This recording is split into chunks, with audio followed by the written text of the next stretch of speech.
ពិតជានឹងអ្នកទាំងពីរខ្លាំងណាស់តាំងពីកើតមកខ្ញុំមិនដឹងមុខម៉ែយ៉ាងម៉េចទេធ្លាប់តែឃើញមុខពុកតែពេលនេះលោកពុកក៏ទៅចោលខ្ញុំម្នាក់ទៀត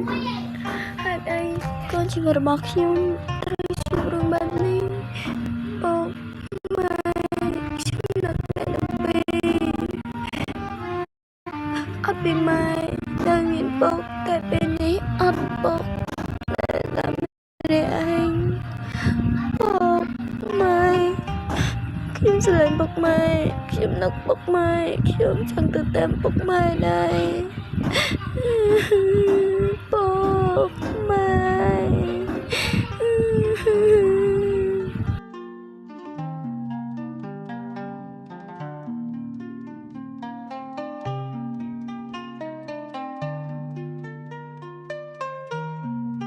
អូម៉ាកាសូយី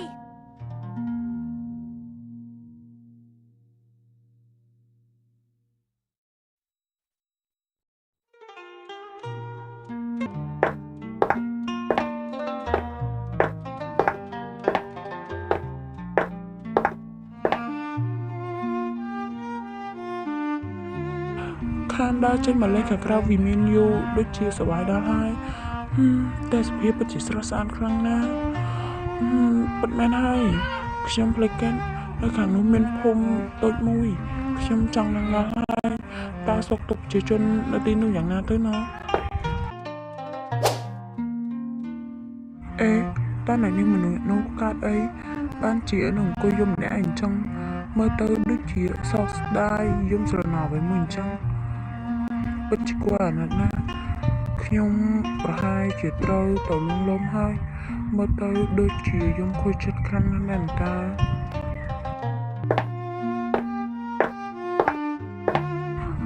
អ្នកនាង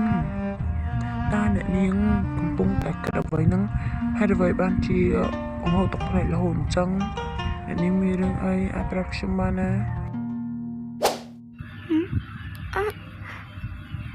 លោកប្រុសឲ្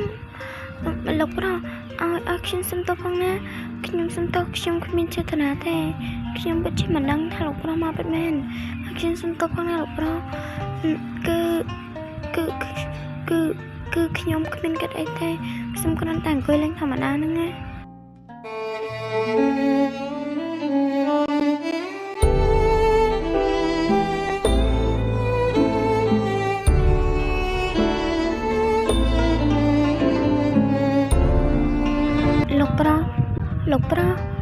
លោកប្រុសតើ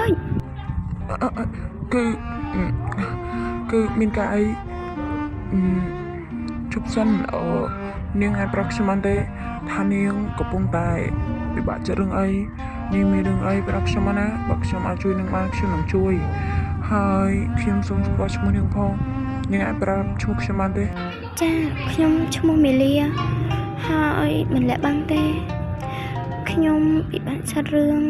ពុកម្ដាយរបស់ខ្ញុំដែលគាត់បានស្លាប់ចោលខ្ញុំតាំងពីនេះខ្ញុំគឺជាផ្នែកកំព្រាមានរឿងដល់ស្រាប់នោះផងអញ្ចឹងខ្ញុំចូលរួមសោកស្ដាយផងខ្ញុំមានរឿងចង់ប្រាប់នាង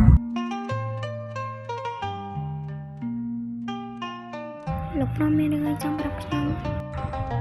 មិនលាក់បាំងទេខ្ញុំដើរមកឃើញនាងយំខ្ញុំអាណិតនាងណាខ្ញុំស្រឡាញ់នាងស្រឡាញ់ខ្ញុំទេស្រឡាញ់ខ្ញុំអត់ទេលោកប្រុសតូចនិយាយលេងទេឬខ្ញុំមិនជឿទេខ្ញុំអត់បាននិយាយលេងទេមីលីនាងស្អាតណាខ្ញុំស្រឡាញ់នាង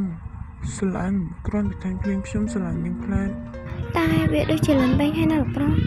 ខ្ញុំសុំបែរកាត់មកសិនខ្ញុំជាកូនអ្នកកសិករក្រជាក្មេងកំព្រាទៀតណៃទេណានាងសម្រេចចិត្តតាមសេចក្ដីបំណងប្រាថ្នារបស់នាងចាតែនាងត្រូវដឹងថាខ្ញុំស្រឡាញ់នាងខ្ញុំមិនយកនាងធ្វើជារបល់នៃសាច់ទេខ្ញុំនឹងមើលថែនាងបើសិនជានាងព្រមស្រឡាញ់ខ្ញុំនឹងសុំអ្នកម៉ែរបស់ខ្ញុំចូលស្ដីដំណឹងនាងណាខ្ញុំស្រឡាញ់នាងអញ្ចឹងខ្ញុំសូមលាទៅសិនហើយមីលី